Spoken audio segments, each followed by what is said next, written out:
Já estamos de volta com o Brasil Urgente para Campinas e também para toda a nossa região. Olha, a Justiça de Bertioga ouviu nesta quinta-feira o caseiro apontado por levar a moto aquática que atingiu a menina Graziele Lames na praia de Guaratuba. Em depoimento, ele nega que tenha ajudado os adolescentes. O Guilherme Pradella tem os detalhes, não é isso? Vem comigo aqui, ó. Olho na notícia. As duas testemunhas que estiveram presentes no Fórum de Bertioga foram Erivaldo Francisco de Moura e sua esposa, Marileia Ferrão. Ambos são caseiros de José Cardoso Filho, dono da moto aquática que matou a menina Graziele. Na quarta-feira passada, outras 9 pessoas já haviam sido ouvidas pelo juiz. Este é considerado um depoimento chave, já que ainda não se sabe quem teria levado a moto aquática até o mar. De acordo com o depoimento do caseiro, os 3 jovens teriam levado a moto aquática em um quadriciclo sozinhos até a praia. Erivaldo então foi até o local, recolheu o quadriciclo e quando já estava quase na casa, ouviu a moto aquática sendo acelerada. Teria sido nesse momento que o acidente aconteceu. Erivaldo também teria dito que dias antes do acidente, o equipamento teria tido uma falha na aceleração. O dono da marina e o mecânico, então, teriam sido chamados para resolver o problema. Foi muito positivo para a defesa. Várias mentiras afloraram hoje. Fatos que realmente vão ajudarem muito a defesa de Tiago e do mecânico, porque várias coisas foram escondidas. E hoje, na presença do magistrado e no manto do contraditório, realmente a verdade aflorou. E não sei nem se o juiz de direito pretende processá-lo pelo crime de falso testemunho. Fato que eu acho que vai acontecer posteriormente. Mas eu tenho certeza, o caseiro mentiu. Mentiu para o delegado no primeiro depoimento, no segundo depoimento e agora tentou mentir. O advogado da família de Graziele também afirma que o caseiro estaria dando versões diferentes a cada interrogatório. Ele trouxe 3 versões. A primeira, quando ele foi ouvido no dia depois do acidente, dia 19, a segunda depois de vários dias e a terceira hoje. E todas elas ele mente descaradamente. Tanto que nós pedimos para que ele fosse responsabilizado pelo crime de falso testemunho. E Sua Excelência, que também está presidindo na audiência, o alertou 3 vezes. Graziele morreu no dia 18 de fevereiro na praia do Guaratuba, em Bertioga. Segundo testemunhas, um adolescente de 13 anos pilotava a moto aquática em alta velocidade. O veículo, então, atingiu a menina que brincava na beira d'água. A expectativa é de que o julgamento só acabe em 2013. E olha, tem o som das eleições aqui na tela da Band, meu caro Tiago. Bota aí pra gente ouvir. Pois é, toda vez que você ouve esse som aqui na Band, é sinal de eleições, é sinal desse processo eleitoral e exercício de democracia. O Instituto Vox Populi divulgou nesta quinta-feira os números da pesquisa encomendada pelo Grupo Bandeirantes de Comunicação sobre as intenções de voto para a Prefeitura de Campinas. A sondagem simulou 3 cenários diferentes para a corrida eleitoral. O primeiro deles foi a pesquisa estimulada, em que os eleitores visualizaram uma lista com 7 candidatos que disputam a Prefeitura. Confira. Para esta simulação, a pergunta foi a seguinte: se a eleição fosse hoje, em qual destes candidatos você votaria? Jonas Donizete, do PSB, vem com 47%. Pedro Serafim, do PDT, aparece com 13%. Márcio Postman, do PT, alcançou 5%. Silvia Ferraro, do PSTU, e Rogério Menezes, do PV, ficaram com 1% dos votos cada um. Dr. Campos, do PRTB, e Arley Medeiros, do PSOL, não pontuaram nesta pesquisa. Brancos e nulos somaram 12%. Não souberam ou não opinaram 21% dos entrevistados. E olha, o segundo cenário de sondagem eleitoral de Campinas foi a pesquisa espontânea. Dessa vez, os entrevistados pelo Vox Populi não tiveram acesso aos nomes dos candidatos. Confira. Para esta simulação, os pesquisadores perguntaram: se a eleição fosse hoje, em quem você votaria? Jonas Donizete, do PSB, aparece na frente com 33% dos votos. Pedro Serafim, do PDT, vem em segundo com 10%. O candidato do PT, Márcio Postman, foi escolhido por 2% dos entrevistados. Silvia Ferraro, do PSTU, ficou com 1%. Outros nomes que tiveram citações muito baixas que não servem para análise somaram juntos 2%. Votos brancos e nulos totalizaram 13%. Não souberam ou não opinaram 39% dos eleitores entrevistados.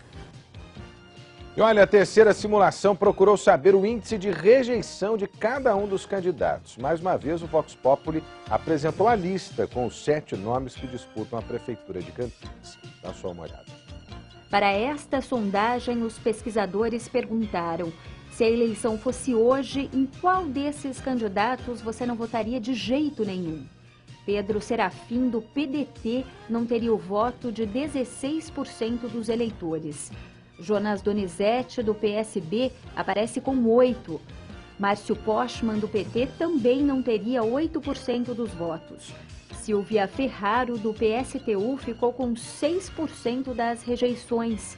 Arley Medeiros, do PSOL, vem na sequência, com 4%. Dr. Campos, do PRTB, também tem 4%. Rogério Menezes, do PV, ficou com 2%.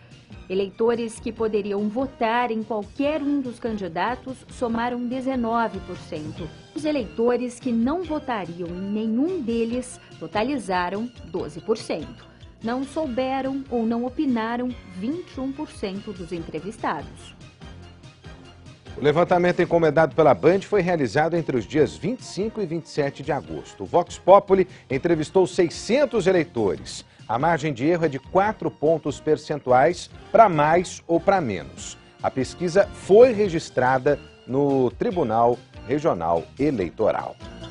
E olha, logo mais às 6:50 da noite, você confere aqui na tela da Band, no Band Cidade, mais do resultado dessa pesquisa aí e o que dizem os candidatos depois que os números da Band foram apresentados. Não perca às 6:50 da noite com a Cíntia Absalom. Sim, tá combinado? Olha, fim de mistério, pai e filho são identificados como responsáveis pela morte de um adolescente no Jardim Santa Rosa. Mais uma vítima que foi contabilizada na onda de violência e de assassinatos desse mês de agosto. O menor confessou o crime que aconteceu no último fim de semana, mas o pai continua foragido. Alicia Manjavá, que é quem tem os detalhes e traz pra gente, tá aqui, ó. Olho na notícia. Um crime cometido por um motivo aparentemente banal. Ele foi fazer uma brincadeira, né? E daí terminou nessa tragédia aí. Que a gente tá vendo. Atrás de um portal. Douglas Fernando de Jesus, de 15 anos, foi morto no último domingo no Jardim Santa Rosa. Ele estava com um amigo voltando de uma festa quando levou 12 tiros. De acordo com a testemunha, que prefere não se identificar, no caminho até o ponto de ônibus, Douglas teria chutado o portão desta casa. Irritado com a atitude, o ex-vigilante Cícero Pedro Rodrigues da Silva e o filho dele, de 14 anos, foram tirar satisfação com Douglas e o amigo. E ele perguntou: vocês que chutou o portão? Eu falei: não foi a gente não. Daí ele pegou e falou assim: não, porque me contaram. Um tava de azul, outro de preto. Daí eu falei: não foi a gente não. Nisso daí eu já peguei, já saí de perto do carro e fui na traseira do carro. Mesmo depois que a testemunha tentou acalmar os ânimos de todos, Douglas foi baleado. Que ele falou pra mim correr, que eu tentei ajudar ele, eu não consegui. Tentei puxar o braço dele. Ele falou: corre pra mim correr, que depois a gente se encontrava na outra rua. Durante a manhã, a equipe de investigadores da Delegacia de Homicídios e Proteção à Pessoa apreendeu o menor de idade que teria participado do crime. O pai dele não foi encontrado. O pai, ele saiu de casa cedo. Segundo a esposa dele informou, essa conduta já estava se repetindo há alguns dias. Não sei se ele estava já prevendo alguma ação policial lá ou não, mas ele está foragido. Ninguém conseguiu conversar com ele e está em local incerto. Em depoimento, o menor afirmou ser o autor dos disparos e disse que jogou a arma em um matagal. A arma, o adolescente disse que jogou pela janela do carro logo após o crime. A equipe de investigação já foi ao local, estão fazendo diligências para tentar localizar essa arma. Assim que for localizada, os exames de balística, a perícia vai entrar e vai poder dar um panorama melhor nessa situação. Olha, a informação que eu tenho é de que o pai pode se apresentar a qualquer momento na Polícia Civil. Esperamos que sim, né?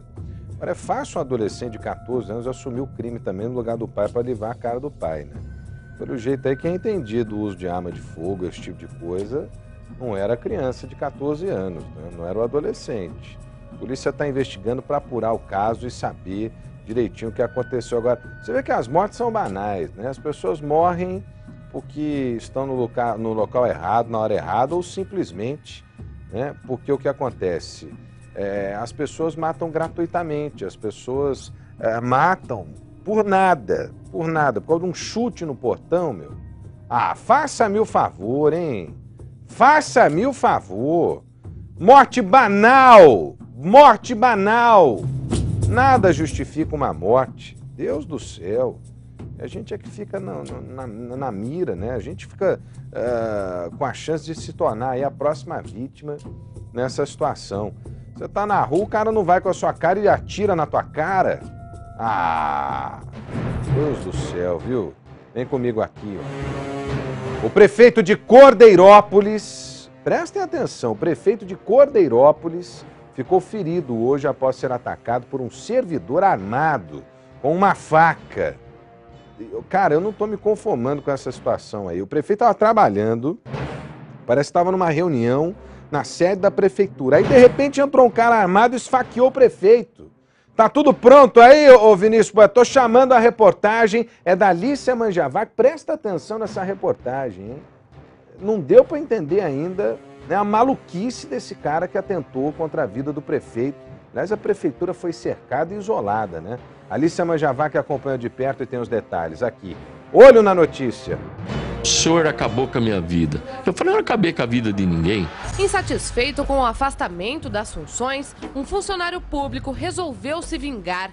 Sem o menor pudor, Ronaldo de Paula Soares, de 39 anos, invadiu a sede do Executivo de Cordeirópolis e partiu para cima da maior autoridade política da cidade, o prefeito Carlos César Tamásio. O ataque aconteceu por volta das 11 horas da manhã, quando o prefeito estava no gabinete em reunião. O ex-funcionário entrou pela porta dos fundos e, com uma faca nas mãos, foi direto na direção do chefe do Executivo. E falou que queria falar comigo. Falou, prefeito, eu preciso falar com o senhor. Aí ele arrancou a faca e ele veio por cima. O prefeito ainda tentou se defender, mas acabou esbarrando em uma cadeira e caiu. Aí ele veio por cima, ele começou a desferir facada. Descontrolado, o homem chegou a dar várias facadas nos braços, nos dedos e até no peito do prefeito. A faca chegou a quebrar, tamanha a força com que os golpes foram desferidos. Este arquiteto, que estava na sala no momento em que Ronaldo entrou, também foi ferido ao tentar defender o prefeito e levou 7 pontos no braço. Tentei imobilizá-lo por 2 vezes, mas ele me cortou profundamente. Aí eu saí do gabinete, chamei a pessoa e voltei. Isso em questão de 30 segundos. Ele já estava esfaqueando o prefeito no chão. Assim que os guardas municipais chegaram, o ex-funcionário foi detido e levado à delegacia da cidade.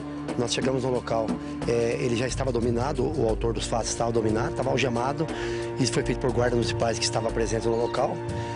Nós colocamos ele numa viatura da Polícia Militar, retiramos do local porque a concentração de pessoas era grande.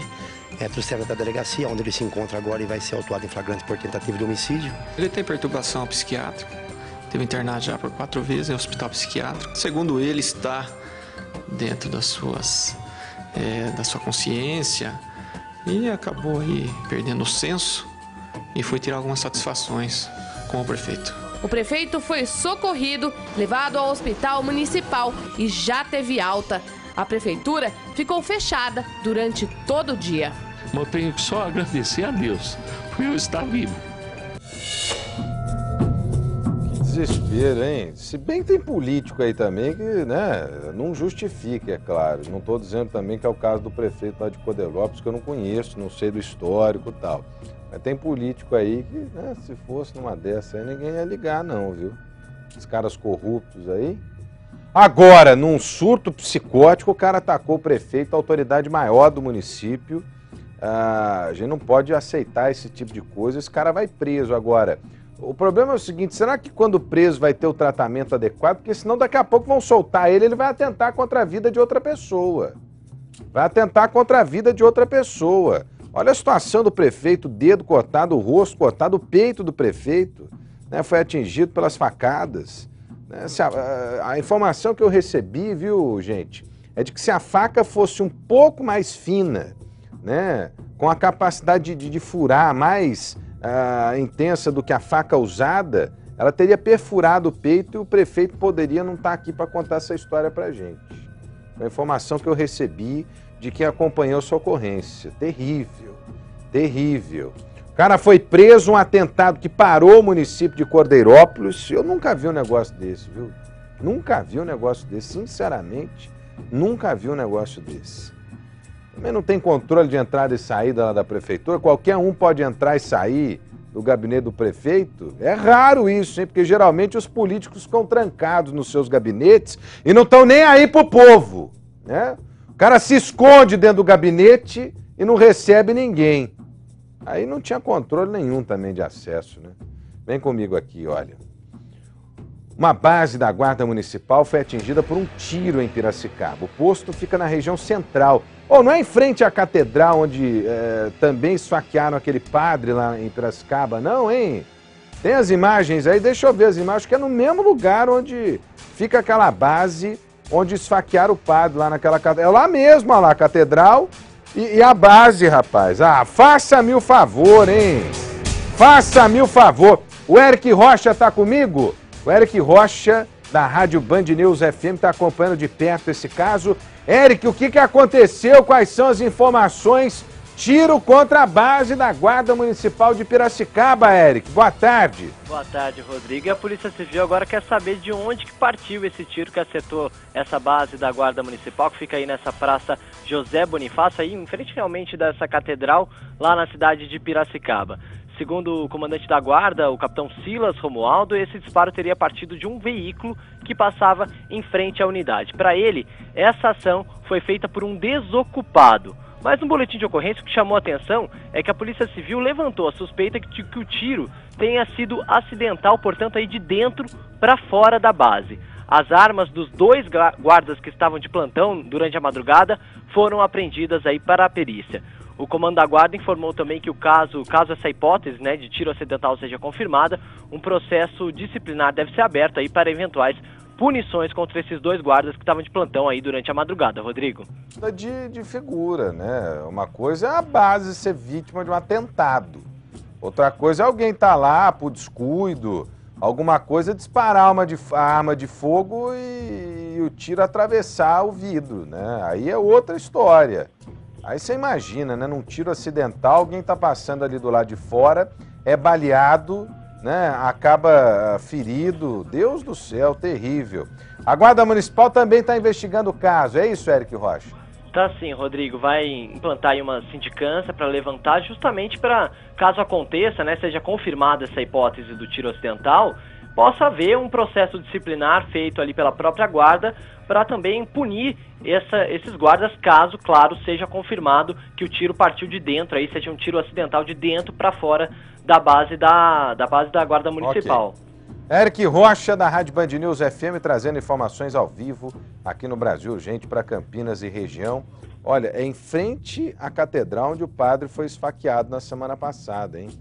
Precisa benzer essa frente da catedral, é a praça, porque o negócio tá feio, hein? Vem comigo aqui, olha.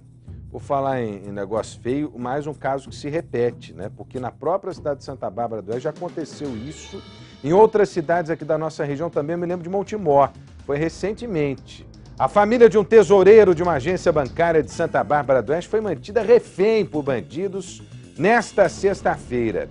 A informação é a seguinte, que enquanto a esposa, os filhos do funcionário do banco eram ameaçados, um homem obrigava, né, ele a sacar dinheiro para entregar para os bandidos.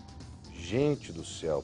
O Leandro Maia está ao vivo? Deixa eu ver o Leandro Maia aqui, que tem mais detalhes dessa ocorrência em Santa Bárbara do Oeste. Leandro, que coisa, hein? Sequestro, extorsão e gente do bem sendo ameaçada por criminosos. Aí não dá, né?